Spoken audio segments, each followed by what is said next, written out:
If you've been outside, I don't have to tell you how hot it is. So maybe you're wanting for cooler weather. Well, many of you may be praying even more so for the fall season to kind of come on in. So just in case you didn't know, fall is 65 days away. So we have a little while, but at least the countdown is on. It officially starts on September 23rd. But at least for tomorrow, far from the fall season, again, it's going to be a true summertime feel, actually feeling hotter than where we should be for this time of year, with the heat indices getting over 110 in the areas that are shaded in that purplish, more pink coloring. That indicates an excessive heat warning. That means that we're expecting a likelihood of heat indices to range anywhere from 110 to 115. And then we also have parts of the area that sit under a heat advisory, as heat indices will flirt with about 110. But here's an estimate. You see through about 3 o'clock, this particular forecast model has most spots getting over that 110 mark in terms of what it'll feel like when you factor in the humidity for your Friday. So if you work outside, again, my hat's off to you for sure, considering you really have to deal with some brutal conditions, especially over the past few days. But again, tomorrow, continue with your heat precautions, stay hydrated, and make sure that you're taking frequent breaks in an air-conditioned facility or an air-conditioned vehicle.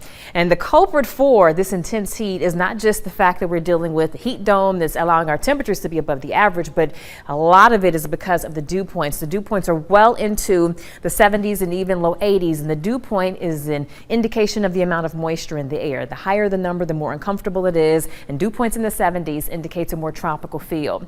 So as we work our way into the weekend, notice how the dew points go from the more tropical feel down towards still muggy, but something more tolerable, into the 60s and possibly even lower 60s. That's going to feel better. That's going to allow it not to feel as intense in terms of the heat indices getting over 100 by Sunday. It's going to stay below 100, that heat index value, and actually temperatures couldn't even get below the average by the weekend, and you'll see that coming up in just a little while. Here's Friday morning, though. As we kick off our Friday, we're expecting a mix of clouds and sun. I think it'll be a dry start to your day. Here's the lunch hour, still looking pretty good in terms of no rain. But as we go through the heat of the afternoon, we'll have a cold front kind of crossing the area. And with the heat of the day, again, all of the moisture that's in place in that boundary, it could spark some hit and miss showers and thunderstorms. Here's 4 o'clock. So you do want to carry an umbrella for your Friday. You also want to stay weather aware, because there could be some storms that form to our north that could move into the area that could pack a punch in terms of damaging wind and hail. So keep that in mind. And then for your Saturday, we're expecting more storms to move in, as the storm track, so to speak, is going to get a little further south as that heat dome breaks apart. And so that's going to allow for more showers and even thunderstorms to move into the area. 6 o'clock in the morning on our Saturday, there could be some rain. So if you have any outdoor events Saturday morning, be mindful. You may have to dodge some raindrops. And as we work our way towards mid-morning, a similar scene. As we head towards early afternoon, we could see the coverage of rain going down, but still there could be some spotty showers, as we'll have a front south of us.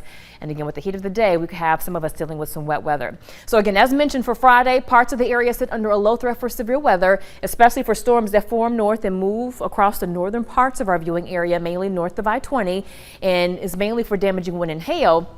And then by Saturday, the front moves south, but still there could be some isolated storms that could pack a punch in terms of having damaging wind potential or some hail. So you also want to keep your weather guard up for your Saturday.